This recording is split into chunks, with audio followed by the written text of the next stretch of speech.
Assalamualaikum warahmatullahi wabarakatuh. Saya Lucia Fatia Rahman akan menjelaskan dasar-dasar teori mengenai magnetocaloric materials. Yang pertama adalah tentang sejarahnya. Magnetocaloric effect ditemukan oleh Weiss dan Picard pada awal abad ke-20, yaitu pada tahun 1881. Pada tahun 1933, Jacques sebagai pemenang Nobel dalam bidang kimia pada tahun 1949 memberikan bukti eksperimental pertama untuk magnetocaloric effect. Kemudian pada tahun 1997, laboratorium Ames memberikan bukti prinsip untuk MCE dengan menunjukkan efek pada elemen gadolinium atau Gd. Setelah penemuan ferromagnetik ditemukan pada Gd. Sejak saat itu, Gd tetap ada pada komponen unsur favorit pada ilmuwan material untuk ditambahkan ke beberapa logam dan oksida baru. Selanjutnya, untuk dasar teori, yang pertama saya akan membahas tentang pengertian dari magnetic materials. Magnetic materials adalah bahan yang dapat ditarik atau ditolak ketika ditempatkan di medan magnet eksternal dan dapat dimagnetisasi secara sendiri. Ketika elektron yang tidak berpasangan bergerak di ruang material, mereka akan menghasilkan medan di sekitarnya dan ini disebut sebagai medan magnet. Kemudian, magnetocaloric effect adalah peningkatan atau penurunan suhu zat magnetik yang terisolasi secara termal yang menyertai peningkatan atau penurunan intensitas medan magnet. Selanjutnya adalah klasifikasi bahan magnet yang terdiri dari 3, yaitu diamagnetik, paramagnetik, dan ferromagnetik. Untuk yang pertama adalah diamagnetik, yang merupakan kecenderungan untuk melawan atau menolak medan magnet luar. Pada material ini, semua elektron berpasangan sehingga momen magnet yang dihasilkan oleh spin saling meniadakan. Kemudian untuk paramagnetik, terdapat elektron tidak berpasangan sehingga momen magnet spin tidak sama dengan 0. Arah momen magnet spin ini bergerak secara acak dan saat dikenai medan magnet luar akan menjadi searah dengan momen magnet luar sehingga nilainya bernilai positif. Kemudian yang ketiga adalah ferromagnetik. Pada material ini sama seperti paramagnetik, yaitu sama-sama mempunyai elektron yang tidak berpasangan. Tetapi perbedaannya adalah saat medan magnet luar dihilangkan, momen magnet spin tetap mempertahankan arahnya, tidak kembali menjadi acak, seperti itu. Selanjutnya adalah sistem pada MCE. Berikut merupakan skema proses termodinamika pada MCE yang dimulai dengan sistem putaran magnetocaloric dalam keadaan paramagnetik di mana spin bergerak tidak teratur atau secara acak dan karena dalam keadaan entropi yang tinggi. Untuk sistem ini, sebuah medan magnet meningkat dan diterapkan pada suhu yang konstan yang menyelaraskan momen magnetik yang terkait dengan putaran dan akibatnya menurunkan entropi magnetik. Karena total entropi dipertahankan, reduksi dalam entropi magnetik diubah menjadi peningkatan entropi kisi dan akibatnya suhu material meningkat menjadi T plus delta T AD. Sebuah pendingin eksternal dapat menghilangkan suhu yang ditambahkan ke zat. Selama waktu itu, medan magnet dihadapkan pada H untuk menjaga momen magnet agar tetap selaras. Pada langkah adiabatik berikutnya, medan magnet direduksi menjadi 0 dan panas yang ditambahkan ke Fonons kemudian dapat dikembalikan ke sistem putaran atau momen magnetik. Sekian yang bisa saya sampaikan. Mohon maaf apabila masih banyak kesalahan. Wassalamualaikum warahmatullahi wabarakatuh. Assalamualaikum warahmatullahi wabarakatuh. Saya Helma Dwi Anggia, NPM 60 dari kelompok magnetocaloric material. Akan menjelaskan sifat fisis dan material fungsional, yaitu sifat magnet dan sifat termal pada magnetnya. Efek magnetochloric dan magnetic nanoparticles. Lalu yang kedua, saya akan menjelaskan sintesis material, yaitu sintesis magnetochloric dan sintesis nanomaterial. Yang pertama, sifat magnet. Pertama, sifat magnet itu merupakan fenomena efek magnet yang disebabkan oleh gerakan partikel elektron yang berotasi membentuk dipol magnetik. Di rotasinya itu terhadap porosnya dari elektron. Parameter fisik yang penting dari sifat magnetik adalah suseptibilitas dan permeabilitas, di mana suseptibilitas adalah perbandingan magnetisasi akibat adanya medan magnet eksternal yang mengenai bahan. Lalu ini hubungannya, pertama, magnetisasi bersama dengan suseptibilitas dikalikan dengan medan magnetik aplikasi. Yang kedua ada permeabilitas dengan lambang mu. Permeabilitas magnet berhubungan dengan flux garis yang bisa dilewati dari suatu material. Parameternya magnet, medan magnet, dan medan magnet eksternal. Ini merupakan klasifikasi material magnet berdasarkan respon bahan terhadap medan magnet, di mana material pertama ada diamagnetik. Saat tidak dikenai medan magnet luar, dia tidak mempunyai momen dipol. Lalu saat dikenai medan magnet luar dengan arah tertentu akan menghasilkan momen dipol yang berlawanan arah, sehingga resultannya akan menjadi 0. Artinya dia memiliki suseptibilitas yang negatif karena termagnetisasi berlawanan arah. Kedua ada bahan paramagnetik. Tanpa dikenai medan magnet luar, dia mempunyai momen dipol yang acak.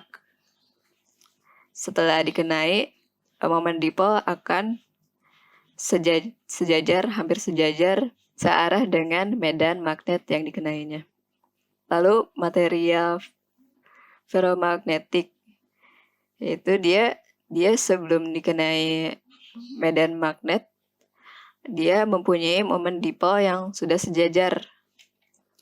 Namun pada suatu material magnet terdapat grain atau daerah-daerah domain tertentu.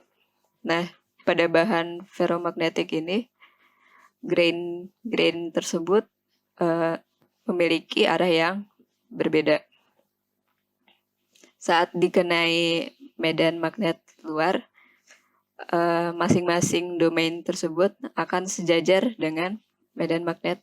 Lalu ada material ferrimagnetik dan antiferromagnetik, di mana dia mempunyai momen dipol berpasangan searah namun berlawanan. Artinya seperti gambar pada material ferrimagnetik, besarnya nilai momen dipol itu berbeda. Namun pada material antiferromagnetik besarnya sama. Akibatnya resultannya di sini 0. Bisa dilihat pada grafik magnetisasi terhadap medan magnet aplikasi bahwa material ferromagnetik memiliki suseptibilitas yang tinggi dan akan mencapai saturasi. Untuk material diamagnetik, dia magnetisasinya negatif. Untuk antiferromagnetik, dia magnetisasinya kecil karena tadi resultan momennya hampir 0. Lalu grafik kedua, hubungan magnetisasi dengan temperaturnya. Di sini ada suatu temperatur untuk bahan ferrimagnetik dan ferromagnetik ada temperatur nil, Tn, di mana bahan akan bersifat seperti material paramagnetik di setelah suhu tersebut. Sedangkan untuk material ferromagnetik, bahan akan menjadi paramagnetik setelah mencapai suhu temperatur Curie. Ini merupakan klasifikasi material magnet pada tabel periodik, di mana kebanyakan bahan memiliki sifat yang paramagnetik, yang merah, yang biru merupakan ferrimagnetik, yang kuning merupakan diamagnetik. Selanjutnya ada kurva histeresis, di mana kurva karakteristik respon magnetisasi terhadap medan magnet eksternal pada bahan magnet. Kurva ini bisa dilihat pada grafik. Ada titik-titik tertentu yang menentukan karakteristik dari bahannya, di mana parameter tersebut adalah koersivitas yang ditunjukkan pada nilai C dan F, yaitu besar medan magnet eksternal untuk menghilangkan magnetisasi, atau istilahnya demagnetisasi. Yang kedua ada reminansi yang ditunjukkan pada huruf B dan E, yaitu besar magnetisasi yang tersisa setelah medan magnet eksternal dihilangkan. Ini yang membuat material ferromagnetik bisa memagnetisasi material lain. Lalu di sini ada fenomena lain juga pada huruf A, merupakan daerah saturasi, yaitu bahan tidak dapat dimagnetisasi lagi. Ini bergantung dengan banyaknya suseptibilitas. Begitu pula dengan D dengan arah sebaliknya. Lalu yang kedua ada sifat thermal. Sifat thermal ini sifat bergantung dari ikatan antar partikel, di mana pada fenomena sifat thermal ini fonon yang bergetar, yaitu getaran antar kisi yang disebut fonon, yang menentukan dari sifat thermal tersebut. Untuk bahan magnet sendiri, dia mempunyai fenomena tersendiri pada suatu temperatur, di mana yang tadi telah sedikit dibahas, temperatur Curie, yaitu batas temperatur bahan ferromagnetik di atas temperatur Curie, bahan bersifat seperti paramagnetik. Lalu ada konstanta Weiss, di mana interaksi dari momen individu pada paralel kooperatif atau antiparalel yang berlawanan. Ini berdasarkan hukum Curie-Weiss yang menjelaskan ketergantungan sifat magnet terhadap temperatur, yaitu di sini ada suseptibilitas sama dengan Curie temperatur dibagi dengan temperatur dikurangi konstanta Weiss. Ada parameter temperatur nil. Ini hampir sama dengan temperatur Curie, yaitu bahan antiferromagnetik akan menjadi paramagnetik jika di atas temperatur nil. Selanjutnya ada bahasan tentang material fungsional, yaitu magnetokalorik. Ini merupakan respon sifat thermal dari material terhadap medan magnet eksternal. Lalu material yang mengalami magnetokalorik ini merupakan paramagnetik dan ferromagnetik saat mendekati temperatur Curie, dengan faktor unsur penyusul, struktur kristal, dan magnetic state. Pada magnetokalorik ini, parameter yang berpengaruh adalah magnetisasi, entropi magnet, medan magnet eksternal, dan temperatur, di mana ini semua direpresentasikan pada persamaan diferensial tersebut. Ini merupakan proses pada heating dari magnetokalorik, di mana material magnet dalam keadaan isotermal. Lalu saat dikenai penambahan medan magnet eksternal, terjadi magnetisasi sehingga momen magnet jadi searah, sehingga entropi magnet akan berkurang. Entropi sendiri merupakan ketidakaturan Jadi suatu sistem entropi magnetik akan berkurang, lalu entropi kisi bertambah karena entropi total konservatif. Akibatnya entropi kisi berkaitan dengan fonon yang berkaitan dengan temperatur yang dimiliki bahan, sehingga terjadi penambahan temperatur menjadi T ditambah delta TAD, di mana delta TAD itu adiabatik sudah ada di sini. Perubahan temperatur pada adiabatik. Ini juga berkaitan dengan kapasitas panas jenis dari bahan tersebut yang bergantung pada magnetisasi. Ada proses cooling di mana material magnet dalam keadaan adiabatik.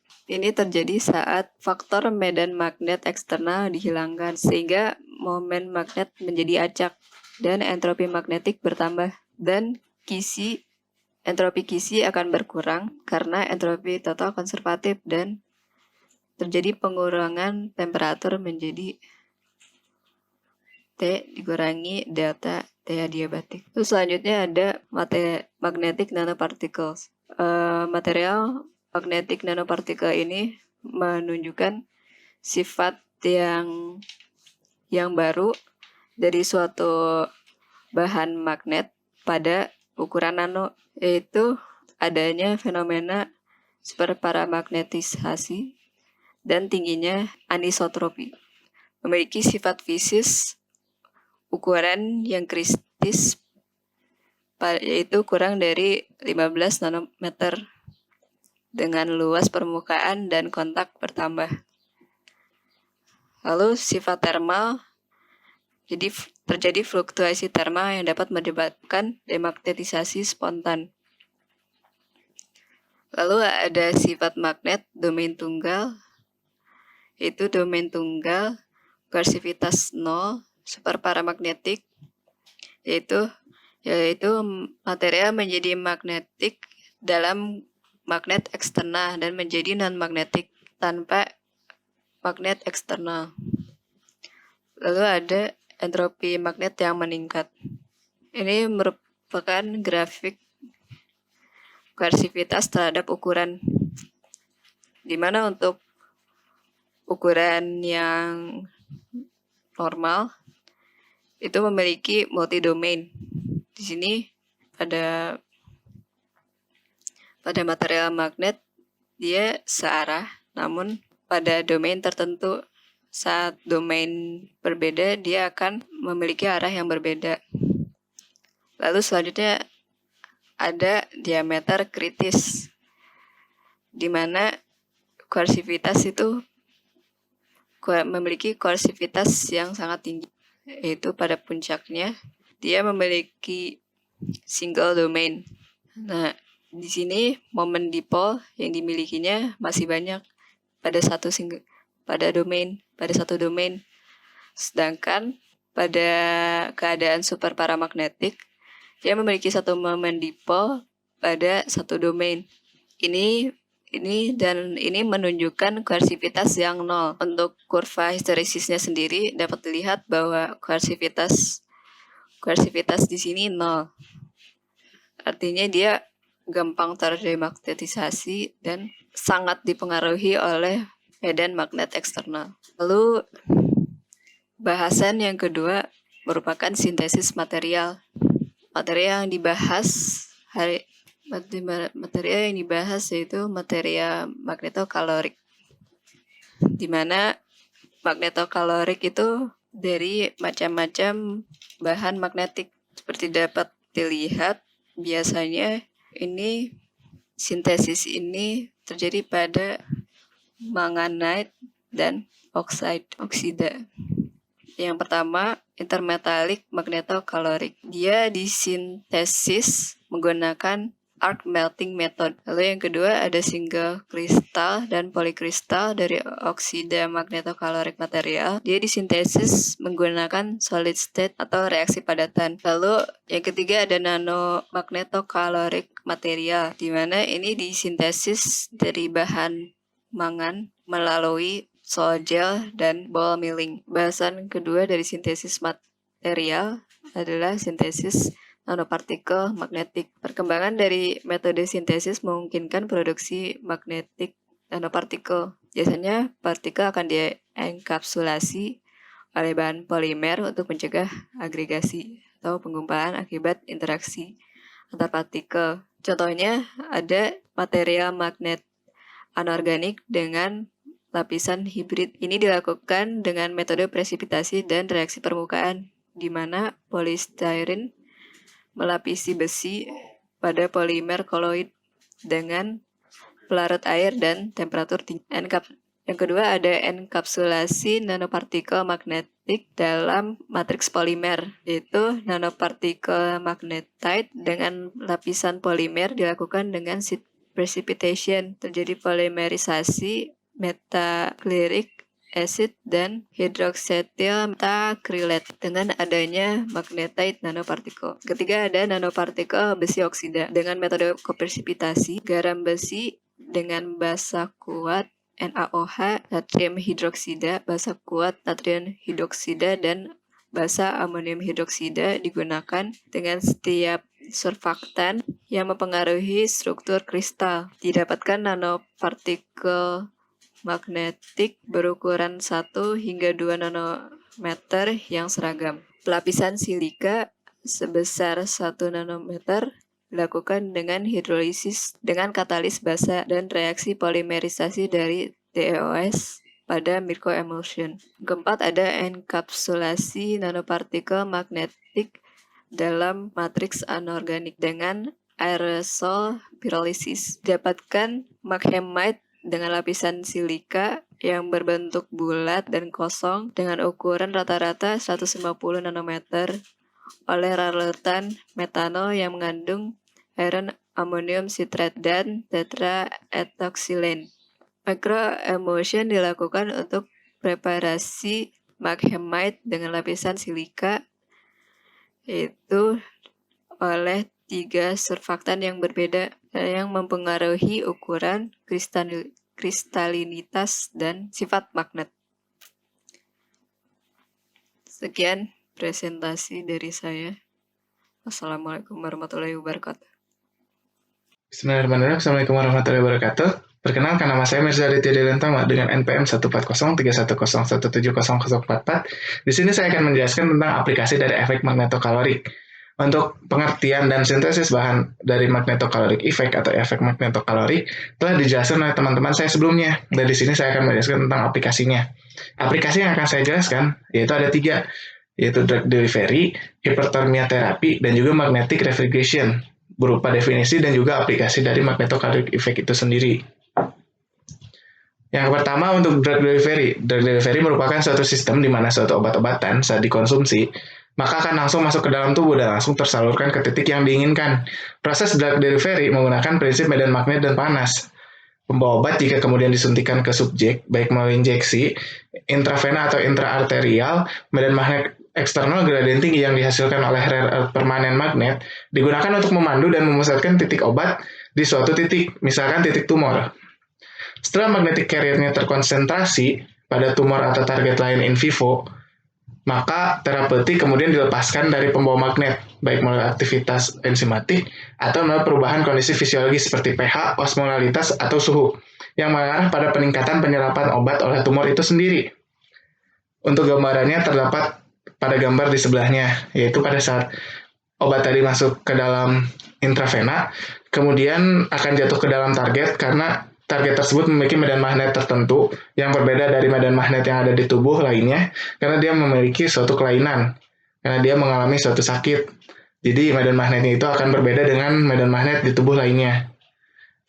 Kemudian, secara teori magnetic targeting menawarkan beberapa keuntungan utama untuk pemberian obat, khususnya kemampuan untuk menargetkan ke titik tertentu seperti tumor, in vivo, sehingga mengurangi distribusi sistemik senyawa sitotoksik dan meningkatkan penyerapan pada situs target, sehingga menghasilkan pengobatan efektif walau dengan dosis yang rendah.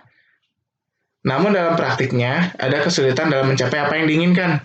Seperti yang tadi kita inginkan di awal, yaitu banyak faktor yang harus dipertimbangkan ketika mendesain sistem magnetic targeting berbasis nanopartikel, termasuk kedua parameter fisik seperti sifat magnetik dan juga ukuran partikel pembawa. lalu kekuatan medan magnet, medan geometri, dan kapasitas pengikatan obat gen. Lalu parameter fisiologisnya yaitu seperti kedalaman target, laju aliran darah, suplai vaskular, dan juga berat badan. Dalam kebanyakan kasus di mana penargetan obat telah dicoba, dasar teori dari parameter ini kurang ada dan kesulitan besar dalam memindahkan teknologi ini dari penelitian hewan menjadi percobaan klinis untuk manusia yang sukses. Begitu untuk drug delivery. Kemudian ada hipertermia terapi. Hipertermia atau juga disebut sebagai terapi termal atau termoterapi adalah jenis perawatan kanker di mana jaringan tubuh akan dipaparkan suhu tinggi, yaitu mencapai 113 derajat Fahrenheit. Biasanya terapi hipertermia akan melakukan pemanasan secara regional di area sekitaran tumor. Hal ini tuh menyebabkan kurangnya efektivitas dalam penyembuhan tumor karena tadi yang disebutkan dia itu bersifat regional. Maka dari itu sekarang dikembangkan terapi hipertermia menggunakan konsep drug delivery, yaitu melepaskan pemanasan di titik yang ditargetkan. Hal ini terdapat dalam gambar di bawah mekanismenya. Kemudian magnetothermal responsif nanocarrier didesain dan dikembangkan. Seperti gambar yang ada sebelumnya, di gambar tersebut dijelaskan bahwa termosensitif kopolimer disusun atas NIPAM dan juga HMAM. Nanopartikel dari mangan zinc ferrit tertanam dalam matriks polimerik. Untuk kelayakan klinis dan keamanan, nanopartikel MN02ZN08Fe2O4 menggunakan suhu TC yang rendah dan mendekati temperatur tubuh. Kopolimer termosensitif dengan LCST sekitar 40 derajat Celcius dipersiapkan dengan mengatur rasio NIPAM menjadi HMAM. Fraksi massa dari nanopartikel mangan zinc ferrit divariasikan untuk mengontrol suhu maksimum untuk drug delivery di bawah IMF. Suhu maksimum untuk self-heating dan LCST dari nanocarrier diatur dalam suhu yang sesuai batas, yaitu dari 40 sampai 44 derajat Celcius. Kemudian untuk magnetic refrigeration, yaitu aplikasi yang ketiga.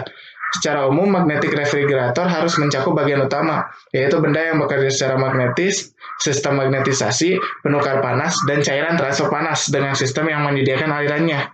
Fluida pemindah panas melakukan coupling antara bahan penghisap magnetik dan juga penukar panas dan dapat berupa gas atau cairan bergantung pada kisaran suhu kerja. Prinsip operasionalnya adalah bahan kerja atau refrigeran menyerap panas pada beban suhu rendah atau cold heat exchanger dan membuang panas pada high temperature sink atau hot heat exchanger. Sebagai hasil dari pengulangan siklus proses ini, beban didinginkan. Dalam magnetic refrigerator, bahan yang bekerja adalah bahan magnetik yang mengubah suhunya dan entropi di bawah aksi medan magnet. Untuk pendinginan magnetik, siklus Carnot non-generatif dan juga siklus magnetik tipe Brayton, Erickson, dan juga AMR atau Active Magnetic Regenerator dapat digunakan. Untuk siklus Carnotnya terdapat di gambar sebelah, yaitu siklus Carnot yang digunakan untuk magnetic refrigeration. Siklus Carnot dengan tentang suhu T dingin seperti yang kita lihat sampai T panas ditunjukkan pada gambar di samping oleh persegi panjang ABCD.